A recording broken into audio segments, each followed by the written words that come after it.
Welcome back to the channel, everyone. Did you see the news that came out?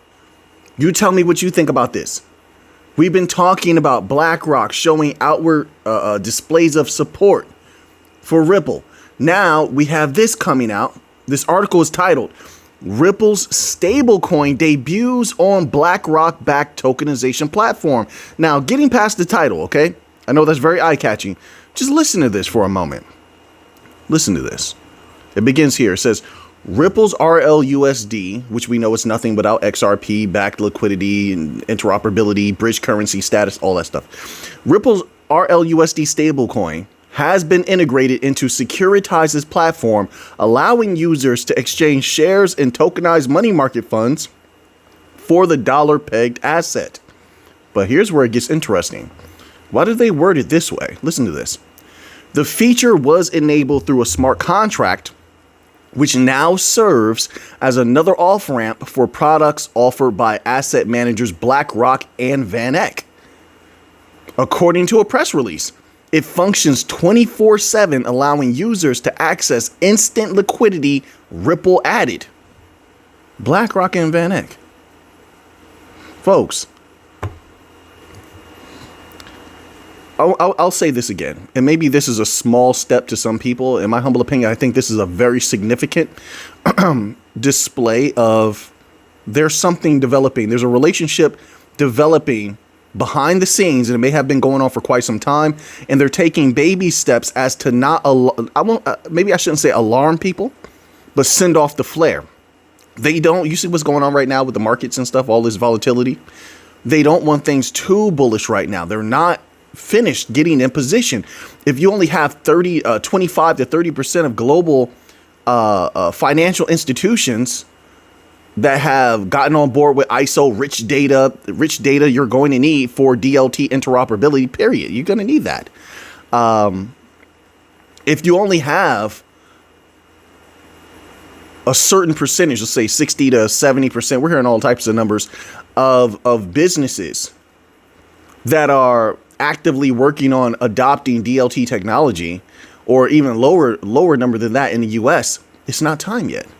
They haven't actively started using it. They need more time, maybe. I mean, listen, do all this, look into everything I'm saying on your own. But they're taking these baby steps, is what I'm saying, as to not set off the flare, to not make you or people out there too bullish. All of this doesn't happen around the same time for absolutely no reasons. I don't believe in coincidence. Maybe you do, to each his own. I don't. For every effect, there is a cause. For every cause, there is a B cause. BlackRock's, attending Ripple swell, showing outward support. They're looking into RWA. Ripple's looking into RWA. They both have connections to some of the same banks. Ripple works with some of the banks that BlackRock influences. The connections are all there, folks. The connections are there. Wait, let's keep going. Ripple stablecoin debut. We know about that. That's not important in my humble opinion. So it says, in a statement, Jack McDonald, senior vice president of stablecoins at Ripple, described the move as a, quote, natural step as we continue to bridge traditional finance and crypto. Folks, that's another thing. I want to reiterate this. You have Ripple continuously saying this, although they've been saying that from the beginning. You have Swift saying the same thing. All of a sudden, because they never spoke like that before. They didn't. We've been here for a few years now. We've read a ton of documents. They weren't talking like that before. Now, all of a sudden, Swift is all about interoperability. Oh, we want to work with all the DLT companies. Really? They said multiple. They said multiple in multiple documents. So unlike last year, where they just said it in like one document at the time that was widely published, not anymore. Now you have 3, 4, 5 different documents coming from their website or other banks associated with them. Multiple. You mean to tell, folks, you want to honestly tell me that of those multiple Did I say Swift? I should have said Swift wants to work with multiple DLT systems. I may have made a mistake and said banks or something like that. But I mean DLT. They want to work with multiple companies in the new financial system. Are you to tell me that you believe that Ripple wouldn't be at the forefront of who they want to work with? Or any of these bank coin companies that are so advanced? They saw a multitude of problems that these banks have. Because remember, they're all siloed. They all have problems. Swift is just the messaging aspect. But they claim, right? They claim they want to do it all now. They want to move the value and the message, the messaging all together. Hence why they're trying to work with multiple bank coin companies. It's just a matter of who. And they're telling the people. And then that individual, it all adds up. The individual that came out yesterday. Did you see yesterday's video? Individual comes out and says, hey, we think the future of Ripple, this is coming from Swiss Bank, a Swiss bank. We think that the future of Ripple lies in integrating with Swift. Really, it's the other way around. Swift is going to integrate with Ripple. We know they're going to hand that money over. Who do you think is buying all of those massive amounts of crypto? And it's set up in a way where it's very, very deceptive. Some of their people who got in deep early are able to sell, bring that price down. Just enough. Where others are able to acquire these massive amounts that we see being reported every once in a while. So it really doesn't rock the boat too much with the price, which is what most regular people are looking at. They're like, oh, they just look. I get it. They're busy during the day. They look at their trading view or whatever and say, oh, there's not much going on with the price. And that's it. And they know, the controllers of these companies know that that's how you control the people. That's what the people, most of them do. So they won't be the wiser. They won't be perspicacious as to what has actually been going on. They don't see the flare because they don't have the time or energy to do the research. And that leaves just you and me, this small little group, just you and me, that have this information.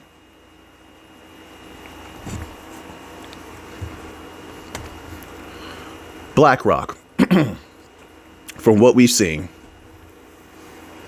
and it's very interesting how this has worked. They've had an increase in meetings with. Now pay close attention to this. Research all this yourself. You may disagree with me on what you see. They've had an increase in meetings over the last year and a half with banks. Right? Okay.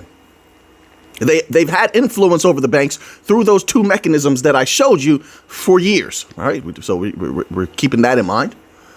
They decreased the internal meetings. Did you see that? Look all of this up. They had a decrease in internal meetings, which means, or which I would believe means, logically, the higher ups set them on a mission. They gave them the objective, and now we don't need to continuously be talking. We only need to have meetings and speak when you have a result. Go out there and get the results. So when you decrease internal meetings, that loosens everybody up. That means to go get the work done. That means it's time to go get work done. What work are they doing? Why all of a sudden? So now that DLT has been unleashed, which we knew was happening since last year. Once all everything started exploding and going off, and then you have all the regulations happening this year. But the momentum began last year. So all of a sudden, just simultaneously, as crypto's being unleashed and it's time to play and somebody's going to benefit from this massive explosion that's coming, they just say, you know what? Get to work. Go talk to those banks more and only talk to us when it's necessary. Because we need to make sure you're getting the job done and focused. We don't need any distractions, including ourselves. Go get those banks in line with what we want. And what are they talking about? Once again, circling back around, our BlackRock is all about real world asset tokenization. Quadrillions, folks. This is not a game. You think they don't want those quadrillions? If I'm BlackRock, I'm taking those quadrillions. Of course they want them. So they're all about RWA. And what have the banks been talking about? The central banks themselves. Oh, RWA, RWA, RWA. Ripple RWA. They're all on the same team. They're just pretending that they're not to throw the people off. Listen, you don't have to agree with what I'm saying, and you have your own perspective. I only speak for myself. This is what I'm seeing. I'm very serious about this. I've been looking into these different angles, and I'm trying to keep as many possibilities open as I can. But this is the major way that it's heading. They all want real world asset tokenization. How do you don't get to that through a war? That's another thing. So I'm leaning heavily towards they will all work together. And I don't fall. I see what they're trying to put out there. I don't believe they're going to go against each other, even though if they did, DLT would win. If they did, the Bitcoin companies would take over, dominate. I don't know how long that would take, but there's no competition. There isn't. The Bitcoin companies are far superior, and they're rising rapidly. And sometimes things do happen meteorically in life like that. However, I don't think that's what's going to happen. If you want to get to those trillions quickly, you work together. Why do I say that? Don't worry, I have more articles, but these last few videos just let me cook because my mind, it just doesn't happen all the time. I have all these thoughts and they're actually flowing together for a time period. It happens like that for a while, and then for a while, it's like things are a little bit more fragmented. So just let me flow for a little bit. I gotta do it like that because I don't want to smack my lamp or my microphone, then it'll turn off. So it looks a little weird. You get to those trillions by working together, not through a war. Why do I say that? Keep in mind, they both need something from each other. They both make it easier to get to those trillions, get to those quadrillions, unlocking the value from everything. What do they need? The legacy system does not go to the next level that they want to go to. They do not unlock all that value without the speed, the interoperability, the unleashing of them from their silo fragmented systems. What do they call it? They need the bridge currencies, smart contracts, AI, and AI can't do it alone. You need one to check the other check this one. You need smart contracts doing certain jobs and ensuring certain things. You need AI ensuring certain things, and they check each other. Because you definitely can't trust AI for sure. That's why I don't like to. I know some people use AI maybe to look some things up. I don't trust it because it'll tell you something wrong. You got to go. My apologies. You have to do those Google, Yahoo searches and see things with your own eyes. So that's why I'm saying you can't. So you need one to check the other. You need one to keep the other in check and that one to keep this one in check. That makes sense. They need that. They need all these aspects from the new financial system. At the same time, as much as I love the new financial system, we don't need an uphill battle. Because the legacy system, if we go at it alone, they will go to war with us and make it harder to get those trillions. Will we still take them? I believe we will. But they'll make it harder to do that. So by working with them, you get all the connections for the collection. Say it with me. If working with them, we get all the connections for the collection. And collect we will. I don't know about you. I'm here for that bank money. They will hand the money over. If we're working with them, so not only will I say all of them are going to work together, in my humble opinion, but it already has begun, and that's what we're bearing witness to. That's what we're seeing. We're seeing the small pieces. Later on, we'll see the big movements, and then people will act mind blown. Oh, where did this come from? Meanwhile, you and I saw the little pieces building up. The little connections matter. There's a word for it. I can't remember what it's called. But the little pieces matter. That's what we're seeing here. All right, let's go here. We have a little bit of Bitcoin news, a little bit of gold news. Precious, didn't I tell you silver? Gold and silver. Gold, silver, and then platinum also. Now platinum has been doing this thing. Let's read this little tidbit here. Let's do the Bitcoin first, okay? This article is titled, Will Bitcoin Hit $1.3 million by 2035? Bitwise's Matt Hogan explains his thesis. I don't know about $1 million Bitcoin. I know that the intention of them wanting to run Bitcoin up as high as possible, that's what they're trying to convey. That's what they're going to attempt to do. It doesn't mean they're going to be successful, but I believe 100% they're going to attempt it. It's going to be overwhelming. Most people are going to get left out because they're not anticipating this. They don't believe. They don't have to. It doesn't matter to me whether they believe or not. The companies are here now. And didn't I say that since the beginning of the channel? I said, if things want to explode, if people want prices to explode, they have to become a bank coin. What did the banks just say? Well, we're going to play with Bitcoin. You saw the articles, right?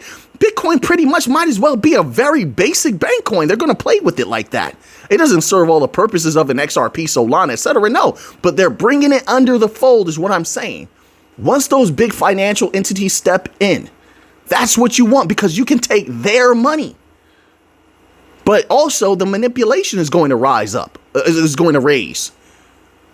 Because they play the game seriously. But let's read this little tidbit. It says here, in an interview with Cointelegraph, by the way, if you like this type of information, take those powerful hands and hit that like button. I forgot to say it earlier in the video. It helps because if you don't ask, sometimes people won't do it. But if you ask kindly, sometimes people will. Sometimes they won't, but sometimes they will. You might as well just take the chance and ask. You lose nothing. You lose nothing in asking humbly. It says, in an interview with Cointelegraph, Bitwise CIO Matt Hogan outlines why Bitcoin could climb to over $1 million by 2035, pointing to Wall Street's growing embrace of crypto. Let's scroll down here. It says, how high can Bitcoin really go? For Matt Hogan, chief investment officer at Bitwise, the answer might surprise even the most optimistic crypto bulls. In an in-depth conversation with Cointelegraph, Hogan laid out his long-term forecast for Bitcoin, $1.3 million per coin by 2035, which makes perfect sense. Folks, once that Bitcoin price really gets to rolling, everyone, they used to have this phrase in the early 90s. They would say, everyone and their mama. That means everybody, right? Yeah, that's how everyone's going to want in on this. The easy money. It might not be here right now. It was here before. People have gotten the opportunity to get a taste. But also they've gotten a taste when crypto wasn't popular either. This time will be different. This time it'll be blasted on them on their TVs. Bitcoin good. Bitcoin is good. It's okay. The banks are here now. The regulators are behind Bitcoin. So now the people that were holding off before, which was a majority, they'll want in. And when I say people, I'm not just talking about regular people. When I say people, I'm talking about companies. They'll want in. And the larger percentage of companies in the world are not into crypto, Bitcoin, whatever. They're not into it yet. So that's money. That's money still on the table, hasn't been grabbed yet. When that comes in, that's where you're getting all these possibilities. All the banks, large portion of them, most of them will be involved. No one is leaving free money on the table. They're not. This is going to be easy for a time. For those who are erudite, wise. That's what I'm seeing. And that's how they're estimating these numbers. They're saying, They're very excited. They're very elated, euphoric already. They're basking in that light of what they think they can do based on what they saw retail do. And based on how easily they took over, retail just rolled over. They just start selling everything, just handing over their power. So the new controllers, these large asset managers, etc., they're just, they're feeling so good right now. You think that this individual came up with this number on his own without researchers, without advisors? Who does that? Do you do that? You have advisors and researchers. I think you're paid right now. You're waiting on them to email you, call you. They have a team. And that's what I'm saying. So based on all of that, they're so confident in their ability to run it up. Who knows how high it's really going to go? But it doesn't make a difference as long as it goes extremely high. That's what I'm saying. I'm trying to boil it down to its essence. Let me continue on, read this little tidbit here. It says, far from a wild guess, this projection is based on a detailed institutional report. See, I told you, I knew it. A detailed institutional report that models Bitcoin's role as a store of value. Its competition with gold. There's no competition, but okay. Don't need to mention gold for Bitcoin to skyrocket. You don't. And gold does not lose its position. But, well, okay, let's keep going. And there's enough value for both. There's enough value for all of these top assets. And only going to be increasing. There's going to be more value. But let's keep going. It says, and its competition with gold and the growing wave of institutional adoption. But right here, detailed institutional report. What do you think that they're telling you? How many researchers and analysts do you think put in on this report? And even if you say that there's just, maybe there wasn't many, Mick. Well, if there weren't many that put into information into this report, then they were absolutely the best of the best. That's what you pay for. Never pay for something low tier. Never pay for something mid. No, they pay for the best of the best in the money game. And that's why they're so bullish on Bitcoin right now. And I get it. It makes perfect sense. Will it hit 1.3 million? I don't know about that, but I do know I believe Bitcoin is going to go absolutely intergalactic. And the fire that burns brightest burns shortest. That's what they say. Flame burns brightest, burns shortest. Or is it the fuse that burns brightest, burns shortest? Whichever one.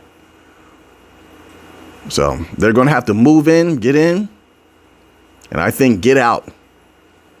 The big companies are going to come out on top this time, I believe. Them and whoever's the wisest, able to maneuver and not make the wrong moves. That's all I'm saying. Not financial advice. I'm trying to be careful how I say things. But that's what I'm seeing here. Hogan argues that three factors are converging to reshape Bitcoin's trajectory. How much time do I have left? Let's read these three factors. Ballooning government debt, a regulatory climate that has turned from hostile to favorable, and the arrival of Bitcoin exchange traded funds. Okay, can I slide in a little bit of gold news? Let's see. And I don't know why. When I go to this page here, it started me off at the bottom when I scrolled it to the top beforehand.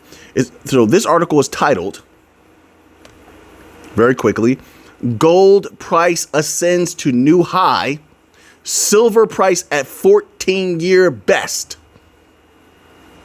I love commodities. I do.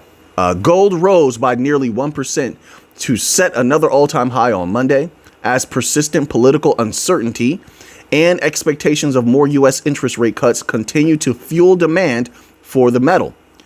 Spot gold surged to a record of $3,728.38 cents per ounce. 36 cents per ounce. I read that completely wrong.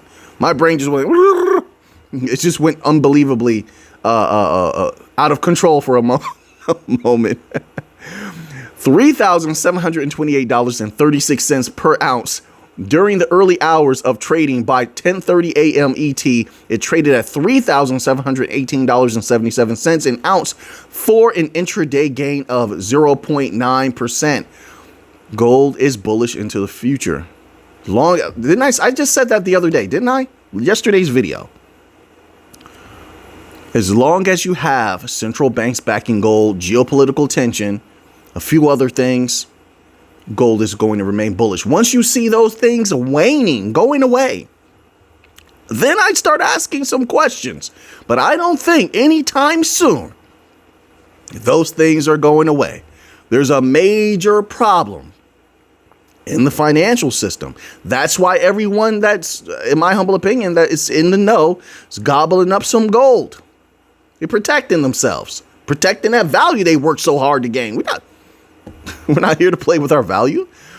With Monday's move, gold has now risen by more than 41% in 2025. Central bank purchases and strong investment demand remain the key drivers of this rally, which could be traced back as far as 2022 when, certain conflicts have broken out, okay? But I don't link it to that. I don't at all. And I think that's very... I'll say deceptive. I think that's very deceptive because it takes away the focus. Like, don't get me wrong. Maybe geopolitical tension lends a little bit, but no. Behind the scenes, talk to anyone in the financial industry that's going to be honest with you. They're not just trying to protect their job and their reputation. They're just talking raw with you, and they're going to tell you there's a problem with the fiat currency system. And it's not a secret either. It's not a secret. It's just everyone's just riding the bubble. No one knows when the bubble is going to burst, but it's very weak. It's my humble opinion. I'm being honest with you. I'm telling you what the other is not going to say. How long that bubble lasts, who knows? The system has been bleeding out for a long time. That's why central banks have been buying gold. Banks buying gold. Large high value individuals buying gold as a protective asset. So just ask yourself one question. What are they protecting themselves from? So now that you have that information, what are you going to do with it? I know what I'm going to do with it. So until next time, everybody, let's get to the money.